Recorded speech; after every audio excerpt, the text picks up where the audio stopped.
Yeah, dear ladies and gentlemen, this is my third visit to Gaza, هذه الزيارة الثالثة لغزة لي. and it's definitely the saddest visit to Gaza.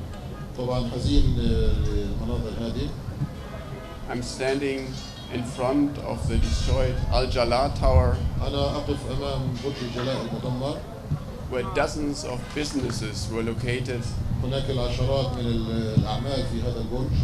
where now hundreds of people have lost their livelihood. وكمان المئات من الناس فقدوا مصدر رزقهم. What is worse, السيء more than 250 Palestinians have lost their life here in Gaza, السيء أنه أكثر من 250 شخص فلسطيني فقدوا حياتهم هنا في غزة، among which 66 children and 38 women. من ضمنهم 66 طفل و33 سيدة. At least 50% of all the population in Gaza who died and was killed during the bombardments were civilians. حوالي 50% من الذين استشهدوا وقتلوا في خلال الحرب هذه هم مدنيين.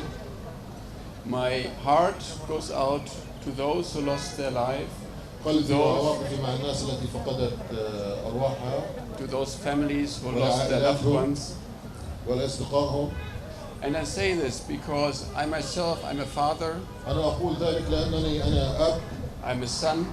I'm a grandfather. وأنا جد كذلك. I'm an uncle. وأنا عم. And I can only imagine how hard it must be to losing people who you love so dear. وأنا أشعر بالأسى لفقدان ناس أرواحهم. In all this crisis, in all this sadness, في كل هذه الأزمات وهذا الحزن, we need now to start working with you. نحن محتاجين أن نعمل معكم. The first thing is to ensure that the ceasefire actually holds. أول شيء يجب عمله هو أن يجب أن يتوقف وقف إطلاق النار ويستمر وقف إطلاق النار. Efforts underway by Egypt must be supported. الجهود التي تقوم بها جمهورية مصر العربية يجب دعمها. So that you, the people of Gaza, enjoy some sort of stability, some sort of peace, some sort of calm. من أجل أن يتمتع سكان غزة بالاستقرار والسلام. But then at the same time, you need to have immediate access to shelter, to water, to food, to electricity. في نفس الوقت يجب أن يكون إمكانية للحصول على الملجأ والطعام والشراب. Humanitarian access to Gaza has to be ensured. المساعدات الإنسانية لغزة يجب تأمينها وضمانها. Has to be ensured through the crossings Israel controls, like in Erez or in Kerem Shalom. من خلال المعابر التي تتحكم بها إسرائيل كرم سالم ومعبر إيرز. And has to be ensured through the Rafah crossing where Egypt is in خلال charge. معبر رفح التي تسيطر عليه جمهورية مصر. Right now, we from the European Union are, together with our colleagues from the World Bank and the UN, engaging in a rapid damage and needs assessment. نحن في الاتحاد الأوروبي وزملائنا في البنك الدولي ومؤسسات الأمم المتحدة ننخرط حاليا في تقييم عاجل للأضرار. We will try our level best to address the humanitarian needs, shelter, food, water, and electricity as soon as possible. سنعمل أقصى جهدنا لضمان المساعدات العاجلة فيما يتعلق بالملجأ والمشرب والمسكن أيضا. We have just announced an amount of 34 million euros which we channel through the relief agencies active here on the ground. لقد أعلنا عن منحة حوالي 34 مليون يورو لدعم قطاع غزة في الأوقات هذه. But this is just the first step. هذه هي الخطوة الأولى. The far more important step in the medium term is to make sure that Gaza can be reconstructed, that Gaza can recover its economic life, that we can have a system where people can live here. المنظور القريب أو المتوسط يجب أن تعيش غزة في حالة من الاستقرار وحالة من الهدوء وحالة من السلام. By the end of September, October, we will have an assessment of what that would amount to. في نهاية سبتمبر وأكتوبر سيكون لدينا فكرة عن ماذا يتكون هذا أو ما قيمة هذا. I am here with my colleague Gerhard Krause, who is in charge of our cooperation at the European Union. أنا مع زميلي هنا السيد جيرهارد مسؤول التعاون في مكتب الاتحاد الأوروبي في القدس. And we are thinking of what we can do at the end of the year to support the reconstruction and recovery of Gaza. ونحن نفكر في آلية وكيفية دعم اللي هو إعادة الإعمار في قطاع غزة. This is not just houses, this is not just roads. ليس ذلك منازل وشوارع. It is also businesses, it is microfinance, it's liquidity for the entrepreneurs who lost everything. دعم جميع القطاعات الاقتصادية والأعمال وكل ما يلزم ذلك. It's also support to schools through UNRWA and others that your children can go to school. وكذلك دعم للأونروا بدعم المدارس من أجل أن يتمكن الطلاب من الذهاب إلى المدارس. And it's also continuing working on the Gaza desalination plant, which we provide so that hundreds of thousands of Gazans can have access to safe water. والعمل أيضا مستمر في محطة غزة، محطة التحلية للمياه في قطاع غزة من أجل توفير مياه صالحة للشرب للسكان. But all that will be futile if the causes of the conflict will not be addressed once and for all. وكل ذلك لا يسوي شيء طالما كل عناصر الصراع أو النزاع لم يتم معالجتها.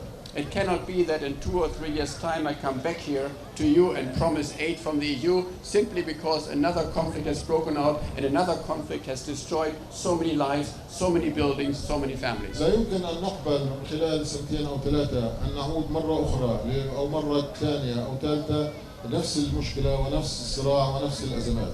We need a political solution, not just for Gaza, for the occupied Palestinian territory. نحن نريد حل سياسي ليس لقطاع غزة فقط ولكن لكل المناطق الأراضي الفلسطينية المحتلة.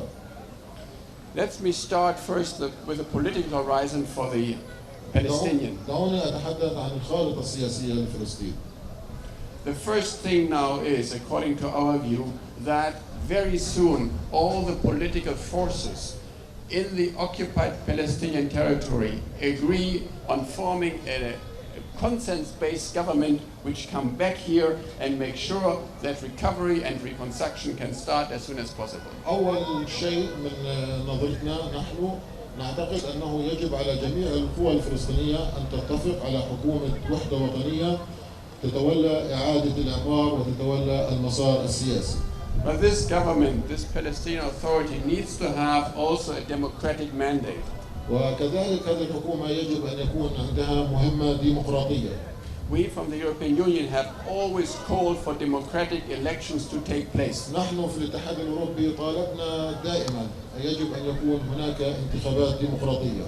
We need to provide a clear prospect for the Palestinian people here in Gaza and also in West Bank and East Jerusalem that elections are the only way to renew and make credible and make legitimate the Palestinian leadership. يجب أن نقدم للسكان الفلسطينيين في الضفة والقطاع والقدس الشرقية منظور سياسي شفاف وصادق وقادر على تقديم كل الخدمات لهم. We need representative and accountable, inclusive governance in Gaza and also in the West Bank and East Jerusalem. نحن نريد حكومة شفافة وصادقة وديمقراطية ومنتخبة في نفس الوقت في الضفة الغربية وقطاع غزة وشرق والقدس الشرقية.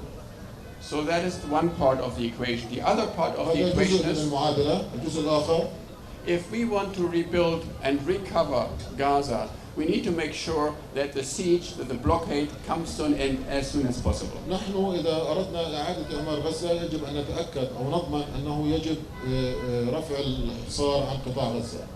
People need to be able to move in and from Gaza. يجب أن يتحرك الناس بحرية من وإلى غزة.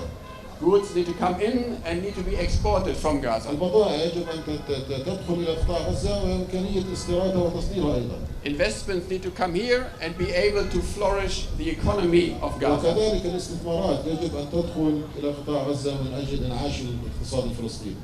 This is absolutely essential if we want to make sure that the livelihood of the people in Gaza, the entrepreneurs, the business, all those 2 million living and having to survive here, they need an open system of being able to move out and from Gaza. إذا كنا نريد أن يعيش الناس هنا في قطاع غزة 2 مليون شخص يعيشوا بحرية وعيشة فيها جزء من الرفاهية، يجب أن يكون لديهم الحرية الخروج والدخول إلى غزة بحرية. So with the ability of having some sort of agreed government with a democratic mandate and having an end to the siege of Gaza, this all will help very much in reinvigorating the Middle East peace process, which has been stalled for far too long. إذا كان لدينا حكومة وانتخابات ديمقراطية وهذا يساهم في الحل السياسي والعملية السياسية أو السلمية في الإقليم. And that's what we are working for. وهذا ما نعمل له. It's despite all the tragedy, despite all the sadness I'm feeling with you right now, it's a glimmer of hope. This is an opportunity that we need to grasp. بالرغم من هذا الألم والحزن والدمار، لكن هذه فرصة يجب أن نتمسك بها ونعمل عليها. That's why I'm here, and that's why the European Union continues to work with you as your principal partner in democracy, peace, prosperity and security. Thank you. من أجل ذلك أنا موجود هنا نيابة عن الاتحاد الأوروبي لنعمل على الأرض سويا من أجل حياة ورفاهية للسكان الفلسطينيين. شكرا. So I'm happy to receive questions.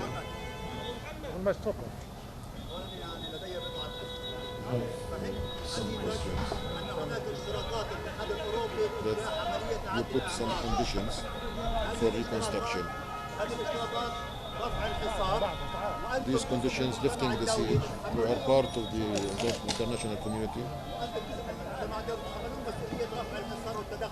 You are responsible for lifting the siege. What's the role you did, in order to lift the siege? Second question. You spoke about 3 months, about damage assessment. Yeah. You see all these damages, and this is an opportunity to help those who has been affected. Yeah. What's your view on it to support urgently, those who has been affected? Sorry, Urgently, to support these families who has been affected. Okay. Yes. Well, thank you very much for this very valid question. First of all, we don't put conditions on reconstruction and recovery.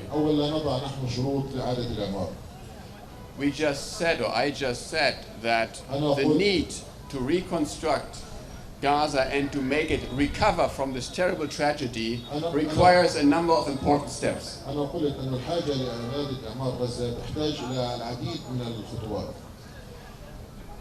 One important step is that we bring back an inclusive governance from the river to the sea, that we make sure that the split between Gaza and the West Bank is overcome, that the Palestinian leadership unifies and doesn't continue to be separated. الشرط الأول أو العامل الأول هو أن يتوحد الفلسطينيين ويكون لديهم قيادة موحدة في جميع المناطق. But it's not sufficient to just have a unity government or a government of consensus. You need to make sure that you can actually vote for this government, that you have over time a credible time frame where you can actually have elections, as was initially planned only 3 weeks ago. وهذا ليس كافيا، يجب أن تتمتع هذه الحكومة أو حكومة الوحدة الوطنية أو حكومة الوفاق بشرعية من خلال الانتخابات الديمقراطية، وهذا ما كان مخطط له قبل شهرين. It is not a condition, it's a logical implications of making sure that we don't stand again here in 2 or 3 years' time and complain about the fact that we really have to start from scratch again. الفكرة أنا لا أريد أن أقف بعد 2 أو 3 سنوات في نفس المكان ونشكو نفس الشكوى. And on the Israeli side, you're entirely right. They need to fully cooperate with ending the siege and allowing access in this critical period now of goods and equipments for people to be able to survive and to live. فيما يتعلق بالجانب الإسرائيلي أنا قلت إنه يجب، وهذه فرصة، يجب على الإسرائيليين فتح المعابر والسماح للناس والبضائع بالدخول والخروج بكل حرية. And we have to come in agreement with them that not just for humanitarian relief, not just for reconstruction, but for the future of Gaza, for the future of the 2.3 million people here, that they can able and trade and invest and migrate and work. That's the game. وهذا يجب أن يفهم الإسرائيليين أنه ليس هذا لإعادة الإعمار أو المساعدات الإنسانية، ولكن هنالك 2 مليون شخص فلسطيني يعيشون في قطاع غزة، يجب أن يعيشوا ويمارسوا حياتهم الاقتصادية والطبيعية بشكل طبيعي. And we are working with international partners. ونحن نعمل مع شركائنا الدوليين. as we speak and in the weeks and months to come to make this happen. It is a process, but we are committed to making sure that this can actually advance. هذه هي عملية نتحدث مع الشركاء الدوليين ويجب أن نستمر في هذه العملية قد تستغرق وقتا. شكرا. سؤال ثاني؟ آخر سؤال. بعد إلغاء الانتخابات هل سيعيد الاتحاد الأوروبي الضغط على إسرائيل والسلطة من أجل After cancellation the election, they are going to impose pressure on Israel and PA to reschedule the elections. I am in permanent contact. I'm based in Jerusalem. أنا موجود في القدس. And I'm in permanent contact with the authorities in Ramallah. وأنا دائما على اتصال وتواصل مع السلطة في رام الله. And the leadership in the European Union has firmly said elections are a must for all the reasons I explained. وقيادة الاتحاد الأوروبي في بروكسل قالت في عدة مناسبات أن يجب إجراء الانتخابات وهذا واجب. It cannot be that for more than 14 years the Palestinian people did not have a democratically elected government, a democratically elected parliament, and that there's no accountability between what the executive does and what the parliament wants it to do. لا يجوز أن يستمر فلسطين على مدار 14 سنة بدون انتخابات بدون حكومة تمثيلية على هذا المنوال لمدة أطول. And this concerns also the obligations of Israel as the occupying power to facilitate the holding of elections in Gaza, West Bank, East Jerusalem, as agreed under the Oslo Agreement of 1995. وهذا يقع من ضمن التزامات إسرائيل أن يجب عليها تسهيل إجراء الانتخابات في الضفة الغربية وقطاع غزة والقدس الشرقية كجزء من التزاماتها حسب اتفاقية أوسلو. شكرا. يعطيكم العافية شباب.